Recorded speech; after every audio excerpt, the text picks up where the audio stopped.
Hi, I'm Julie Ross. And I'm Gregory Abbey. And you're listening to the Parenting Horizons podcast. Julie is a longtime parent educator and counselor. And Greg is an actor, writer, and director, and more importantly, a parent just like you. Through conversations covering a range of different topics, challenges, and roadblocks, we hope to give you a few of Julie's tools that might just help make parenting a little bit easier. And look, nobody's perfect, and parenting is challenging to say the least. But with a few skills under our belts, we just might be able to be good enough parents and enjoy the journey and our children a little bit more in the process. Hey, everybody. Welcome back to the Parenting Horizons podcast. Yes, it is me, Greg Abbey. I am here, as always, with Julie Ross. Julie, how's it going? It's going great. How about you? Yeah? Yeah. I'm good. I'm excited. Today, we are going to talk about sleep with your teenagers, which is going to be a great topic. I have a couple of teenagers, so I'm very excited about this one. And I also have sleep issues, so hopefully I learned something today. Okay, we have a guest today. Her name is Lisa L. Lewis. She is an author. She is a teen sleep expert. She's also a public speaker. Lisa has written a book. It's called The Sleep Deprived Teen: Why Our Teenagers Are So Tired and How Parents and Schools Can Help Them Thrive. Lisa, thank you for being here. We appreciate it. Thank you for having me. I'm so glad to be here. Yeah, this is great. I'm very much looking forward to it. As I said, I have terrible sleep issues, which I haven't done a ton of research on this, but because I struggle with my own sleep, I have done some reading, and this feels like a bit of an epidemic. Like, it seems not only teenagers, but many adults are struggling with sleep. So I'm really looking forward to this conversation. You know, before we dive into this topic and this book you wrote, can you tell us a little bit about yourself and how you came to where you are today and the work you do? Yes, absolutely. So I am based in California, and I am a parent, and I'm also a parenting journalist. And so really all three of those areas kind of ended up overlapping in terms of how this book came about. I've got two kids. They're now 18 and almost 22, but I got involved in this 8 years ago when my oldest was entering high school, because at that point, our local high school started at 7:30 in the morning. Oof. So, yeah, that was incredibly early. None of us are early birds, and certainly teenagers tend to not be early birds, as I'm sure you're both well aware. So 7:30 was really, really early. It was the earliest he had ever had to go to school, and it quickly became obvious that this was a difficult time to be getting him up, getting him out the door. You know, I'd drop him off at school, and he was awake. Technically, his eyes were open, but he was hardly alert and ready for a full day of learning. Yeah. So, of course, as a parenting journalist, I started looking into this issue. Why is it that our school starts so early? And what I quickly realized was that we were not unique. It was not a situation just in our community here. This was the case in so many schools around the country. But also, this was sort of the opposite of what the official recommendations were. Again, this was back in 2015. So the previous year, 2014, the American Academy of Pediatrics had just issued a very influential policy statement recommending that middle and high schools start no earlier than 8:30 because of the impact these early start times have on our teen sleep and then all the ramifications of that. But do you feel like, was that information? So it sounds like, you had this very personal experience with your own son, and you're a journalist. So then did you literally just start going on the web and like researching and trying to find articles and just learning as much as you could about this issue? I did. And that was how I quickly realized this was not a brand new issue. There was a body of research out there about the realities of teen sleep, which we can talk about a little bit later, about how our kids' sleep changes as they enter adolescence, and therefore, why it is that these later start times are recommended. So it had been out there, but it was not yet being widely implemented, unfortunately, and still is not, although certainly we've had some major accomplishments. So I started writing about this issue, and to your point, I was not the first. This was not a brand new issue, but it was something that still really needed more forward movement. And because the AAP had just issued their statement, and in fact, also 2015, the CDC had just issued a report chronicling what time schools started around the country. So it set sort of this baseline. Hmm. And so this was sort of a time period when the issue was reaching a critical mass. And that's when I was also getting involved in it and started writing about it.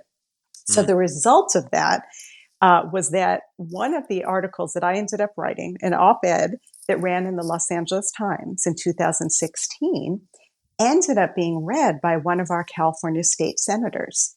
And his district is based in Los Angeles. His name is Anthony Portantino. And at the time, he also had a high schooler. And it just so happened their high school was in the midst of discussions about the start time. So the timing was perfect. He literally read my op-ed in the newspaper. Wow. And decided he really wanted to look into the issue further with an eye toward introducing a bill on the topic. And that is exactly what ended up happening. Wow. I got looped in. Yeah, it was something I never would have predicted exactly how it was going to unfold. But I got looped in even before the bill was officially introduced, which was in 2017, and just got swept up in that entire journey. So I ended up testifying in Sacramento. It was I say a journey because it really was. It was a 2.5-year legislative process. Wow. From the time the first version of the bill was introduced to the time the final version actually got signed into law, which was 2019.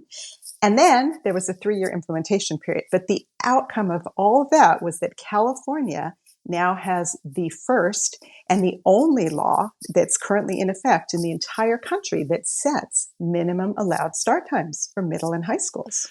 Wow. Can it only be through a legislative process? Like, how does it?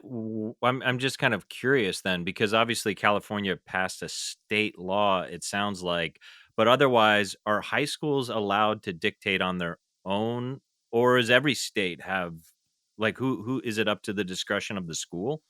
Yeah, that is a great question. So it can be changed in a variety of ways. And up until now, all the changes that have been made, and I should mention that, prior to this law, this was not the first time any school saw the research and changed their start time, because that has been happening around the country over a number of years. So there are two issues with that. The first is that it's happened really on sort of a patchwork basis and driven by a local community. And it could be as small as a single high school. It could be as big as an entire city, like the city of Seattle.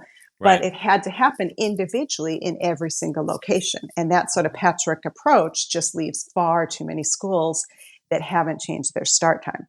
The second piece is that, unfortunately, there is no central repository of school start times around the country. So I can't even tell you an exact number of how many had changed their start times specifically as a result of knowing the research on what was best for teens.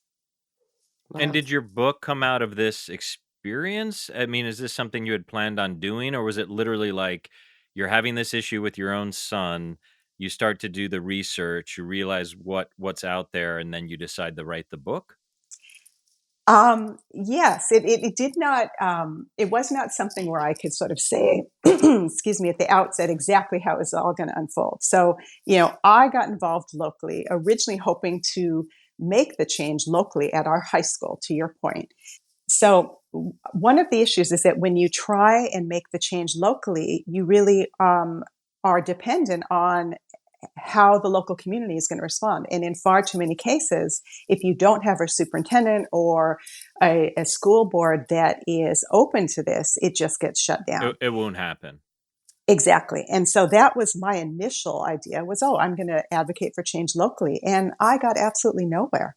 So it was, and yet, meanwhile, because I was writing about this, it did happen to get the attention of our state senator, did happen to prompt the state law, and did end up changing the start time at all the public, including charter schools in our entire state including Wow. our local high school. But it did not happen in time for my son, who had already graduated high school by then. Wow. But to Right. your point, so I sort of got swept up in this journey, and I figured, well, I'll just see how this all continues to evolve. And it evolved in a way that, ended up with me in Sacramento testifying, being highly involved throughout this process. And then having met and been in contact with all of these sleep researchers around the country and been immersed in all this information, that was when I decided to write a book. And realizing there really wasn't a book out there at that point for parents about teen sleep. So I sort of wrote the book that I wished I had had when I Mm, was just starting on this journey with a kid who was just entering high school.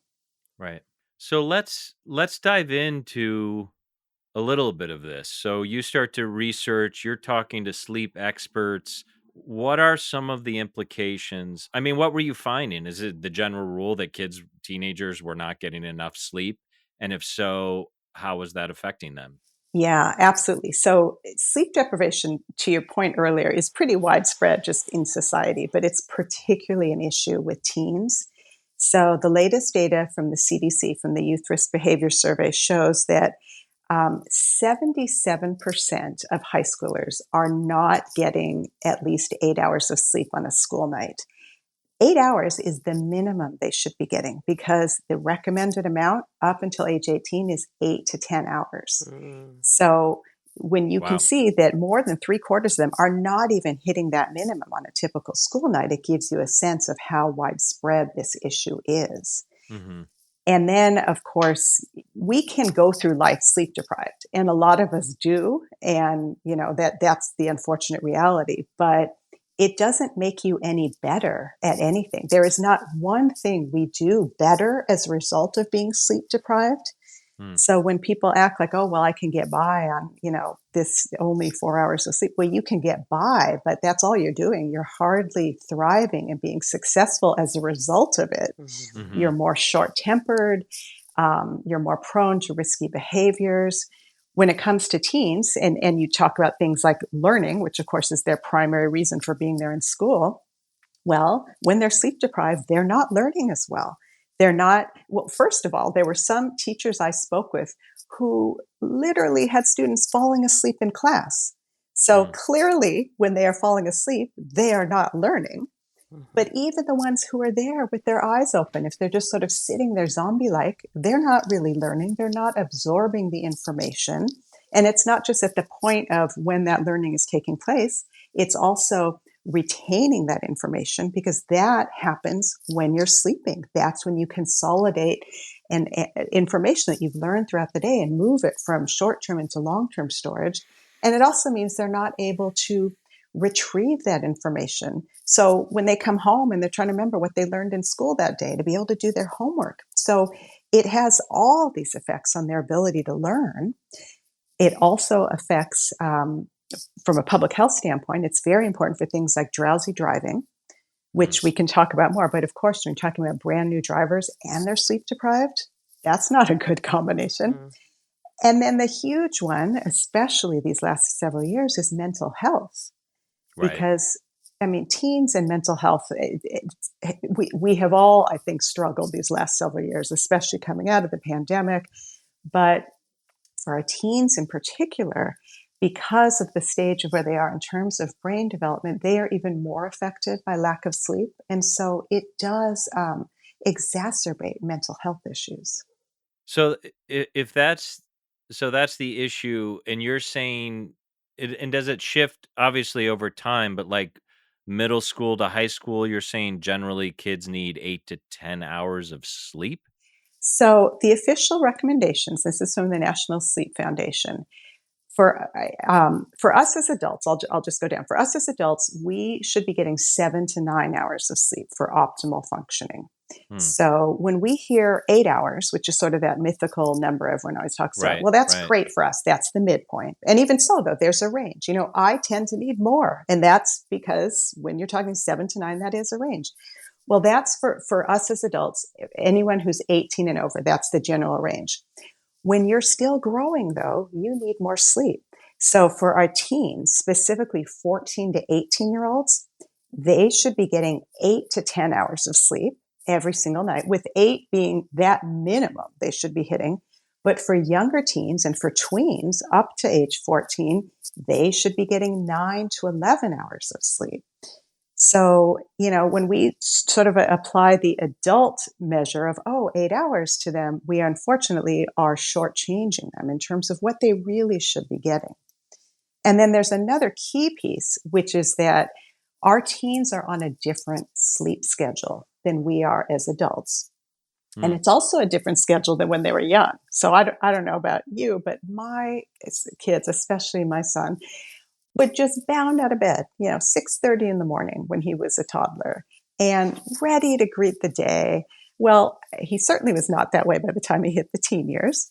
And there's a Right. reason for that. Yeah. So our kids, when they hit adolescence, they shift to this later sleep schedule. It's called a circadian rhythm shift because it has to do with your internal body clock, where they're no longer feeling sleepy as early in the evening as they used to, nor are they ready to wake as early as they used to in the morning. So So you're saying there's literally a physiological thing that starts to go on with teenagers that just occurs naturally, you're saying? absolutely. And I think it's so important for parents to understand this because otherwise, there tends to be sort of this default reaction like, oh, well, they're just being lazy because they're not getting up in the morning, or oh, they just need to go to bed earlier. Like that's their problem. But they're not feeling sleepy as early as Right, they right. used to so this whole process of sleep is very complex. And I'm not a medical expert. I'm a journalist, but I have, delved into the research, talked to the experts about this. But part of what happens for us to fall asleep is our brains release melatonin, which is the hormone that primes us to start feeling sleepy. But that begins to be released later in the evening once our kids are in this adolescent Hmm. phase. And so they're no longer able to fall asleep as early because they're not feeling sleepy. So you can't Right. really put a teenager to bed at 9 o'clock and expect them to actually be able to fall asleep. It's They just can not go gonna there happen. Right, right. and stare at the ceiling, right? So it has to do with the circadian rhythm shift, has to do with the timing of melatonin, when melatonin is released, and then when it subsides in the morning. Again, that's later than it used to be, which is why they're not able to bound out of bed at 6 a.m. the way they used to. Hmm. I'm curious, Lisa, have you found that in addition to the shift in circadian rhythm and the too early school time, is a third component social media and screen time? How does that affect sleep? Yeah, great question. So tech is absolutely in the mix. What I would say more broadly is it's what our kids are doing at night because there's two parts to your sleep. It's what time you're waking in the morning Hmm. and what time you're going to bed at night. And Hmm. so as far as what time they wake in the morning, school start times really are the prime driver that affects that. Hmm. That and, perhaps before school sports practices, et cetera. But to your point, what they are doing at night and what time they're going to bed is the other piece. And that's where parents also have some influence. And one of those pieces is indeed tech use. Hmm. Right. It's tricky though, because tech is omnipresent now. I mean, none of Right. us Yeah. can sort of just disconnect. Right. Tech is how they do their homework. Yeah. Yep. They're online. They're doing their homework. They're also turning in their assignments Yeah. online. Right. They're Yeah, socially connecting. I mean, we've done a lot of episodes kind of tech always kind of comes up because like you said, it's omnipresent. And one of the guests that we talked to about tech said what also makes it complicated, it is literally a way that they socialize with one another. Like whether you like it or not, that's part of today's society with teenagers is that is how they communicate with one another. absolutely. Yes, that it is a key part of their social lives. And it is, being online is the mode of choice now that, back when I was in high school, it was the telephone. I would be on the phone for hours with friends. Sure. So absolutely, social media is what is now being used. And it does have a valid role in, in that sense, as part of them maintaining their relationship. So it's not universally bad. Right. However, as I'm sure you've talked to other experts on this, there certainly are many aspects of it that can be harmful. Right. And when it comes to sleep, tech actually can affect our teen sleep in three major ways. The first is just the time displacement issue, because if they're online or they're gaming or what have you till 2 a.m, that's cutting into their sleep time. Right. Right. The second is what they're doing online usually is engaging and stimulating, and that's anything from gaming to being involved in some sort of very emotional chat with a friend late at night about something or other.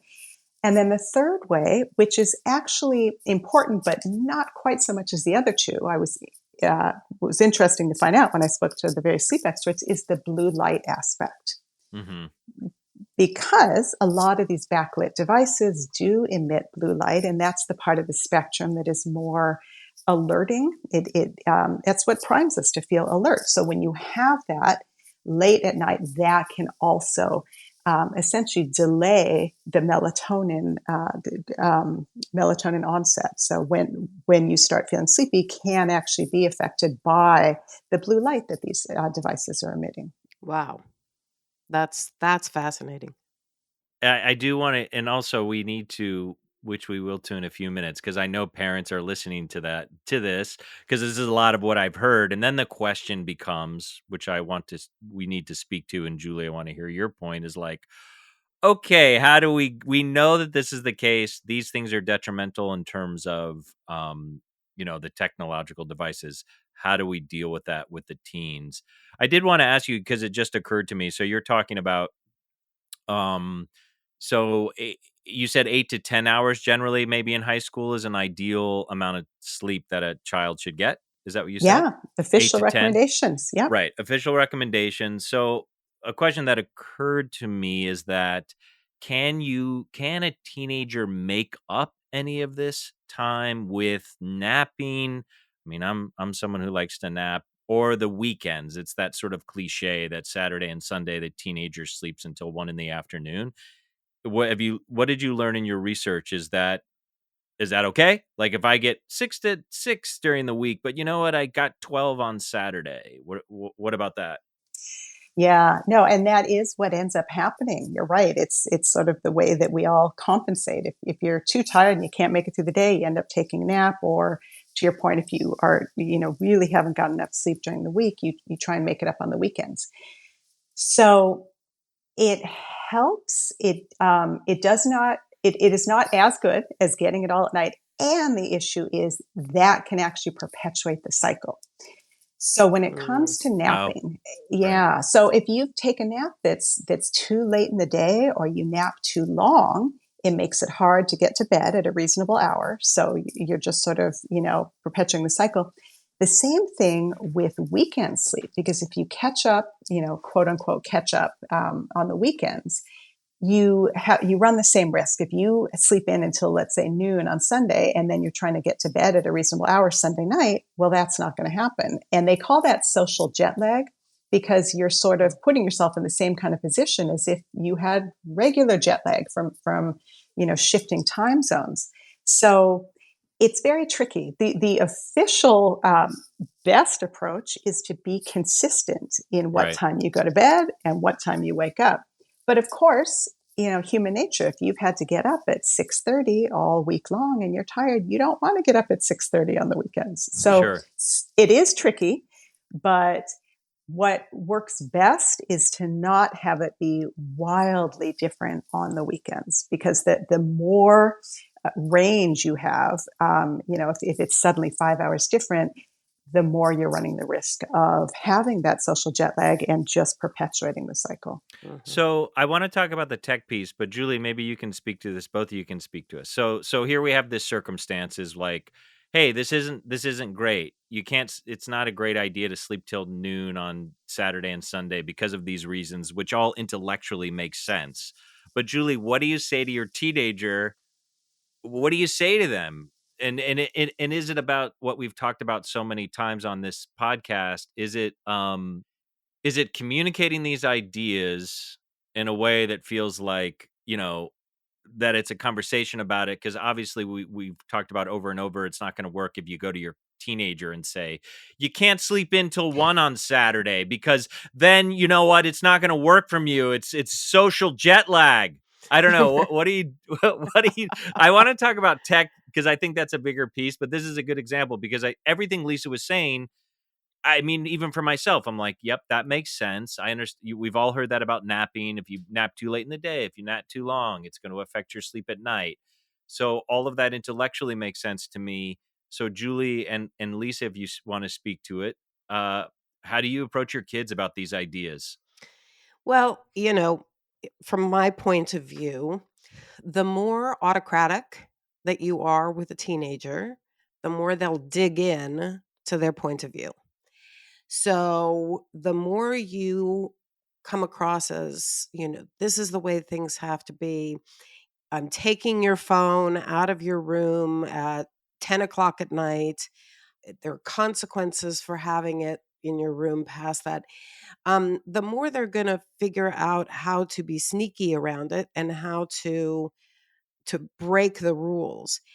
I think one component of this from a parental viewpoint is compassion, because I think a lot of parents don't recognize that the circadian rhythm has actually changed, that they're not staying up later to be defiant. They're staying up later because they're literally not sleepy. So, a combination perhaps of education around it, about, but compassionate education. I know this is tricky for you because, I mean, look, your body's changing, the melatonin is changing, and it's happening to all your friends. So probably prime time to socialize is going to be from 10 to midnight at night. And I get that. And, it's ultimately detrimental to you. How can we figure out a system to make it easier for you to get to bed at a regular time at night? So a little bit of collaboration in there again, because when the autocracy just doesn't work with teenagers, it just doesn't. It goes directly against their developmental drive to be independent from you and differentiate from you. So the more adamant we are, the more we give them something to push against. I hear a lot of parents in completely the wrong direction say, "What's wrong with you? Why are you tired all the time? Why can't you get to sleep at night?" That's the opposite of compassionate, right? And that's the opposite of educated on the parents' part. They can't help this. And as Lisa said, at the beginning, schools play a big part in the misinformation that is rampant in the parenting community, because the school says, classes start at 7:30. What's wrong with you that you can't get to class by 7:30? The schools are in the wrong here. And so it becomes important, for parents to, again, compassionately educate their tween or teen to help them or support them in coming up with solutions that are going to help them self-regulate. They have to self-regulate, and then to work behind the scenes in terms of getting the school times and the schools on board to make a schedule that's more appropriate, for this developmental stage. Lisa, what do you think? This is what I would say. I love what you just said. I think compassion is such an important word as part of this, and really such an important mindset to keep in mind when we are talking with our teens, because so often, as I'd mentioned earlier, there is sort of this impression like, oh, they're just sort of being willfully defiant by not going to bed on time or by not getting up in the morning. And that's not what it is. They're not being lazy. This is a biological change in terms of when they're feeling sleepy, when they want to be able to wake up, and when they are forced to wake up too early for school. That is a prime driver of this chronic sleep deprivation. Mhm. And to your point, yes, working with your school district. And in fact, Greg, this gets back to something you'd mentioned earlier. I really do think that ultimately, um, addressing school start times via state legislation is the best approach because it seems to be the most effective way to affect widespread change as opposed to this patchwork approach. Right. Nevertheless, parents can be successful and have been successful in districts around the country. So if your school starts too early, that is absolutely something that will help your teen if you are able to address that piece of it. But whether or not you do that, you still do need to look at what's going on at home in the evenings. And that's where these conversations that Julie was mentioning are so important. Because even if you have the optimal start time, you can still sabotage your sleep by being up too late at night. And even if your school does start early, well, there's a lot you can do to help get yourself, to bed or help get your teen to bed at a more reasonable hour. And it does involve these conversations about tech, which again, Julie, as you mentioned, it's difficult because we are having to go against these norms for social media use where teens are online late at night, and so it's tricky. And it's not just that the teens are online late at night, it's that all of these apps and everything we do online has been designed to be as deliberately immersive as And possible. addictive. Yeah, and Mhm. addictive. Yes, and we know Yeah. that as adults. Well, teens' brains are even more receptive to that. So Mhm. they are interacting with with their devices, with these apps, exactly as it was designed Mhm. to be. So that's really what we're up against, too. Right. Yeah, it's really challenging. I love Julie. This is something that comes up all the time. And I think what you touched on, and Lisa did too, is the collaborative nature of the conversation that you have to have with your kid, because otherwise you're not going to get anywhere unless you say, like, hey, this is going to be an issue, or maybe it's become an issue. But as opposed to saying, like, this is the way it's going to be, it's not that you as a parent don't set boundaries.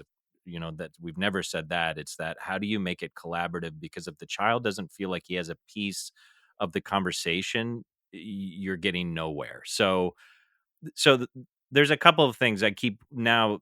I want to go back because I love it. You call a sleep activist, and you touched on that a little bit. I want to maybe come back to that. Let's stay on the tech piece because again, this is to me like um, this idea of like if your kids are sleeping in too much on the weekend, and so how do you handle this tech piece?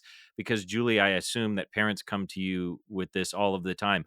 I've really struggled with it in my own family, and part of it is so addictive. I've been teaching at a university this semester, and not that this is any great revelation, but what I've really noticed is two things. When I'm walking around that campus, all of those kids are on their phone. It's so everyone is on their phone, and then somehow sleep came up in my classroom.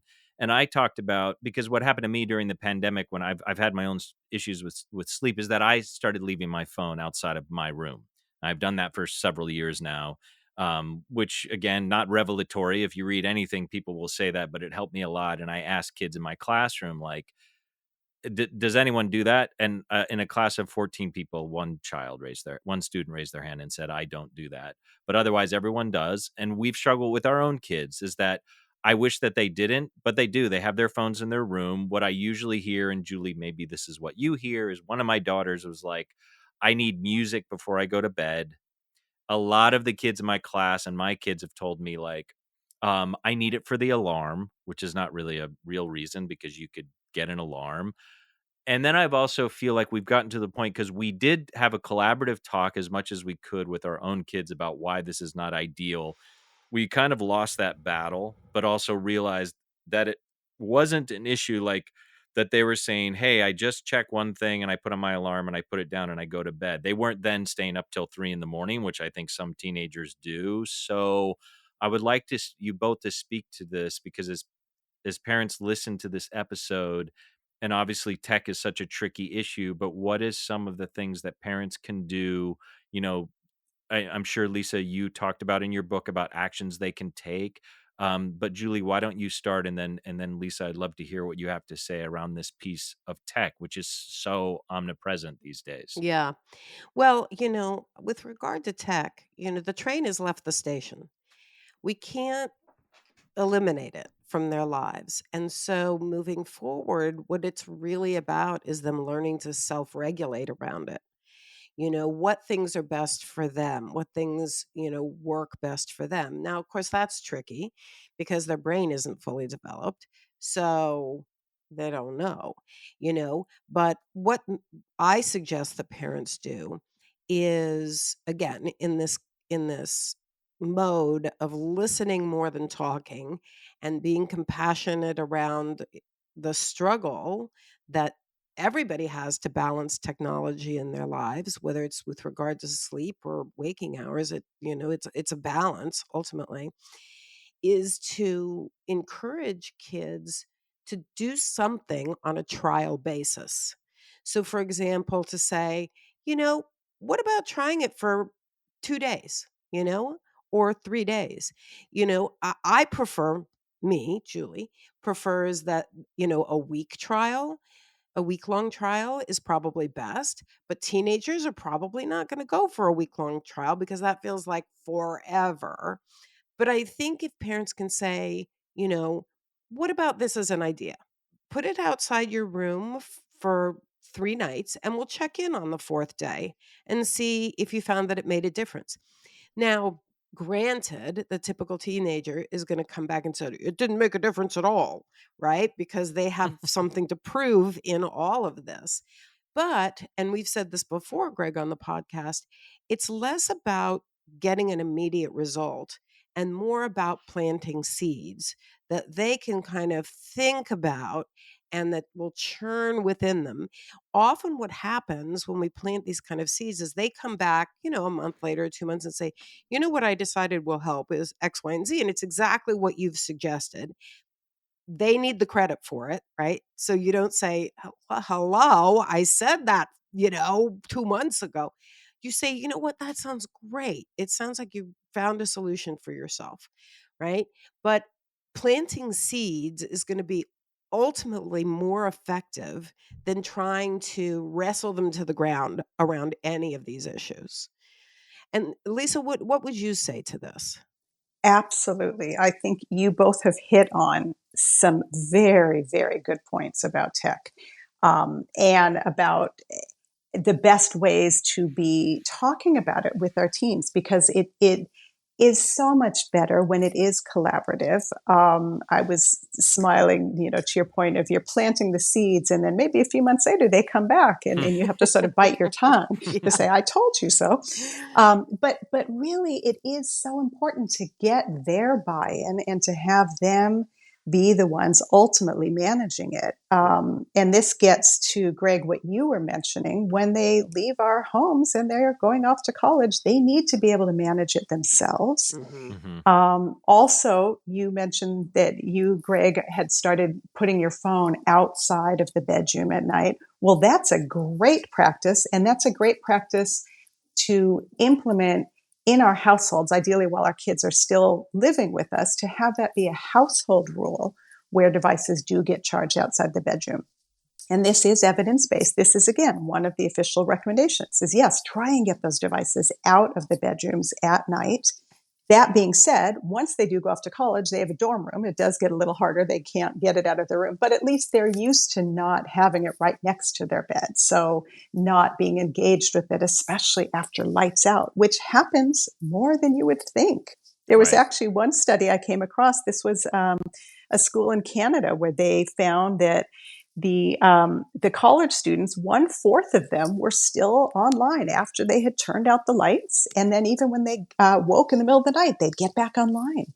So you can see how that is going to sabotage your sleep if you're doing that. Mhm. So getting your teens to sort of set their own internal limits and helping them do that while they're under our roof with things like, yes, ideally charge it elsewhere. And to your point, if you need it as an alarm clock, you can just buy an alarm clock. That is not, the deal breaker. If you want to listen to music, fine. Music can be a way to help you wind down. And that's another thing. Hopefully we can talk a bit about wind down routines. But the other piece that you both were mentioning is sort of making it collaborative, but also making sleep a family priority, which is something that I also really emphasize, that talking to our kids about our own issues with sleep, about what we're doing, things like getting off our devices, which again, the official guidelines are to disengage an hour before bedtime.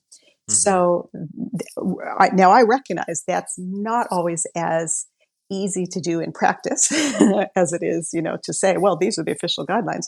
But for us to be modeling those behaviors too really makes a difference, and to be having these ongoing conversations so that it isn't just issuing these edicts, Julie, as you were saying, which Hmm. don't tend to go over very well, No. especially when you're talking about teens. Yeah.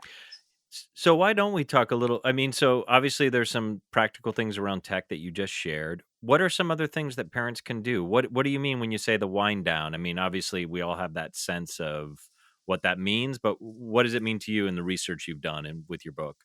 Yeah. So this is really a much better way to be spending that hour or half hour before bedtime. Ideally, you get off of your devices and instead you have some sort of a wind down routine, meaning just whatever it is that helps you kind of disengage from whatever you've been doing during the day, and prime yourself to be able to fall asleep. It's similar to what we did when our kids were little, where we would go in and read them a book and snuggle with them, and that often was a very elaborate, lengthy routine where we as parents were the ones kind of helping them make that transition. Well, at this point, obviously, we're not going to be in there doing that, but our teens ideally can come up with their own ways of helping themselves wind down, just as we as adults can do that. Where, if I'm on my phone scrolling and reading the news up until the minute I turn off the light, that's not going to help prime me to be able to drift off to sleep.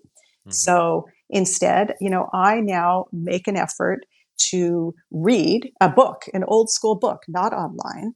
If your teen is willing to do that, maybe they're going to take a warm bath. Maybe they are going to listen to music, but they're not engaging in nearly the same way as they would be if they were playing a video game or chatting with their friends.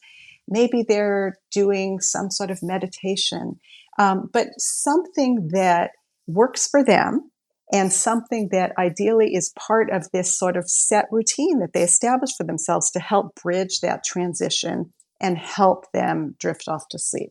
And so this whole idea of a wind down routine was something that came up repeatedly when I talked to various sleep experts. It's even something one of the sleep experts who works with professional athletes, really emphasizes when she works with them, because they especially have to disengage from, playing a late night game and then needing to have something to help ease that transition into sleep. Yeah, so it sounds like the keys to this are certainly in dealing with your kid is collaboration. Um, because just even as you're talking, and we talk about this in other aspects of our show, it's that they can build their own resiliency and pattern around it. Because, like you said, they're going to leave the nest and have to do this thing. So they have to come up with their own way of dealing with it, and we can help them do it. Because I feel very guilty that, like, my daughter still has her phone in her room, but I feel a little less guilty maybe because Julie made me feel as if it's not that we haven't had conversations around it, and I think my daughter has figured out for herself what works for her, and it doesn't feel detrimental. Like, we don't feel like, "Oh my gosh, she's tired," or she's figured out a way to that works for her that I don't think is ideal. The other thing I thought of, which I think is important that we also talk about a lot, is a circle back to this conversation, Hmm. and that and because I'm realizing that I'm even guilty of that myself. Because you can have this great collaborative conversation around sleep and, hey, these are the techniques and how's it going, but that child is now in their room at night. But is it important when you say it's important, Julie, with all of these things, is to come back to it to say, like, hey, how's it going? How's this working for you? Yeah, 100%, Greg. That check in, that circle back kind of check in is important in terms of keeping this. It's watering the seeds, if I wanna continue the metaphor, right? So we plant the seeds, but then we don't ignore them, right? But we have to nurture them, we have to make sure they have enough light, enough water for them to grow, and so that's what that does, that circle back, that check-in is like, it brings it to front of mind for them again, and then they're more inclined to ask themselves as they're moving forward day to day or evening to evening, how is it going? Is this still working for me? Again, so critical that it be di- communicated in a non-judgmental way. So, checking in, how's it going? Right? As opposed to, so I see that you're really sleepy in the mornings and it doesn't seem like your plan's going so well, right?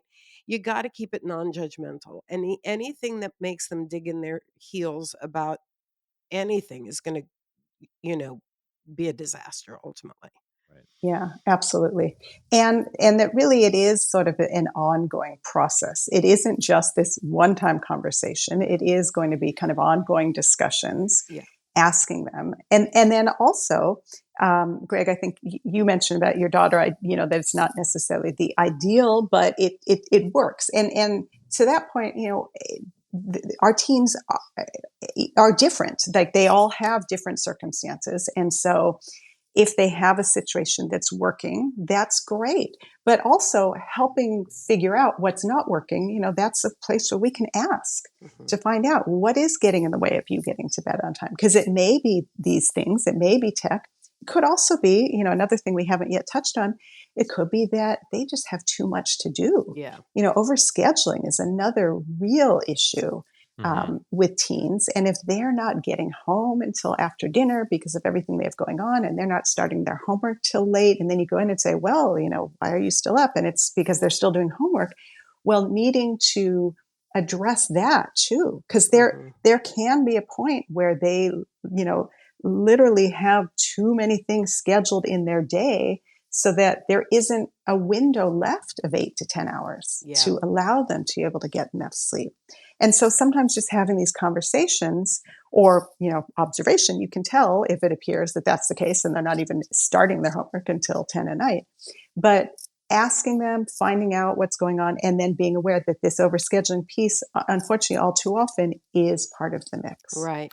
When my daughter was a teenager, tech wasn't part of the picture, right? She's 35. It was barely in its infancy. Nobody had smartphones really. So, but one of the things that we did, because like most teenagers, she was overscheduled.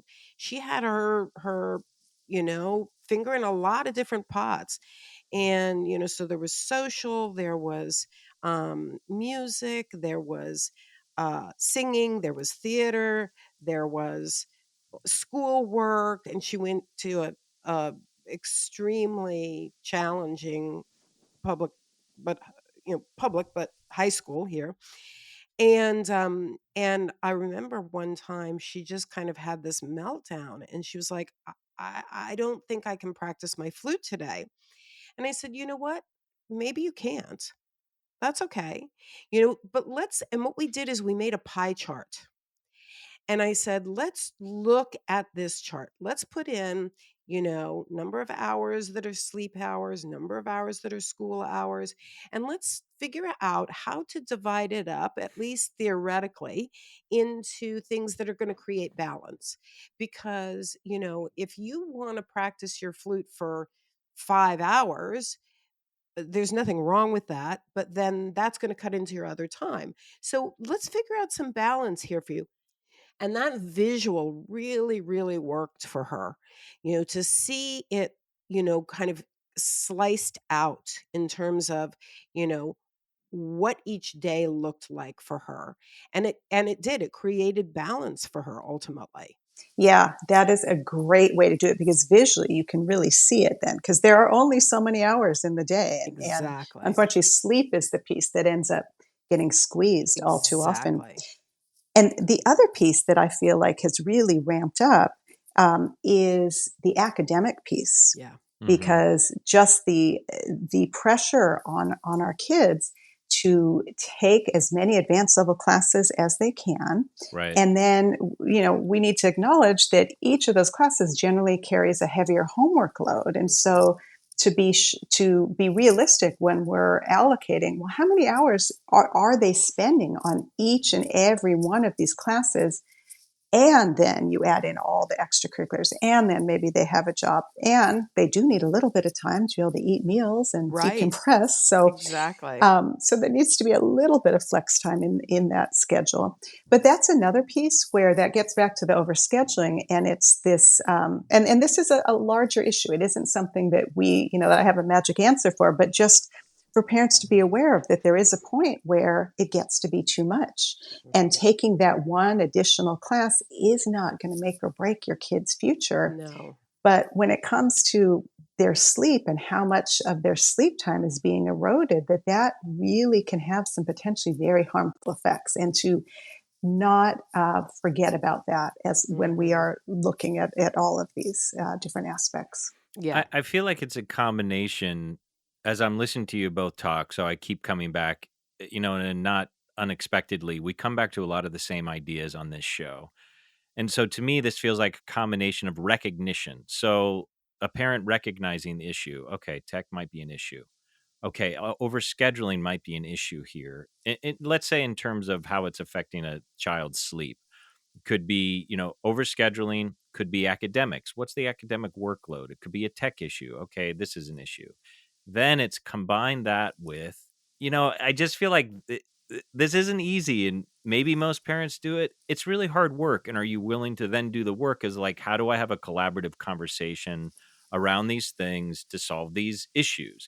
Because that's what I'm coming to you as I'm listening to you both talk and having my own kids and going, look, okay, yeah, what is, so if it's, this is the issue with this child and this is the issue with, oh yeah, overscheduling, that's true. And then how do you go about, and Julie and I have done a bazillion episodes on this. Then it's about how do you have those collaborative conversations to solve that issue. And I think you both kind of touched on that. Before we wrap up, I do want to circle back, even though you've kind of you've touched on this a few times, Lisa, is that, and you talk about something about how you become a sleep activist. It feels like a pretty steep hill to climb. Like you did a lot of work to make this happen. So, but if this is a strong concern for a parent, obviously it sounds like legislative change is a way to do it, but that sounds like a lot of work. Would a parent go to a school social worker? Do they go to the PTA? Should they start with the principal? Does it depend on the school? Because I know even my youngest daughter's high school switched. They have an 8:40 a.m. start time, which is pretty reasonable now. It's I'm great. not That's even sure. perfect. Yeah, it's great. I'm not even sure how it got implemented. So do you have some advice, again, even though you've touched on it a little bit, around where a parent can go, their options? Yeah. So recognizing that all the pieces that happen in our homes at night, that's where we can make an effort, tonight. The other piece, though, is the school start time, and that is an undeniable part of the equation. So in terms of legislative impacts, which I had mentioned, I do think ultimately that is the best way to go to affect broader change. I will mention a second state has now passed a law. It is not yet in effect, but Florida recently signed into law legislation mandating later start times. But again, with the implementation window, that doesn't go into effect until 2026. Mhm. And for your listeners to be aware that other states also have active legislation under consideration. So New Jersey, New York, Texas. So this is something that had been tried before, had not been successful. I think with California having passed the law, it is making it a bit easier and did help raise the visibility. So these legislative efforts are continuing. And so certainly that is one way to get involved. But on a local level, absolutely. It can seem a little daunting, but going to the school board, talking to the principal, finding somebody who is amenable to it is huge. Your suggestion of working with the PTA is a wonderful one. In fact, here in California, we worked hand in hand with the California State PTA. I worked very closely with their legislative advocate who got the PTA to sign on as a co-sponsor for the California legislation. And the PTA, they're all about kids' welfare and well-being. So, this fits exactly with their mission. And so one option would be approaching the PTA about holding an informational meeting, a night for parents to learn about sleep and some of the things we've talked about, just some of these basics of how much sleep teens really should be getting, talking about some of these misconceptions, talking about the fact that they have this circadian rhythm shift and all of the ramifications. So, sort of an overview of the kind of stuff we touched on today. So that can be a great way to help start raising awareness about it at the local level. That's great. That's great.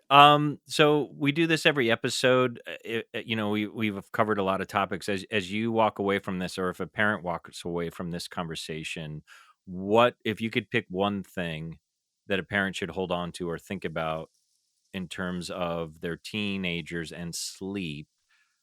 What would that be? I would say make sleep a family priority.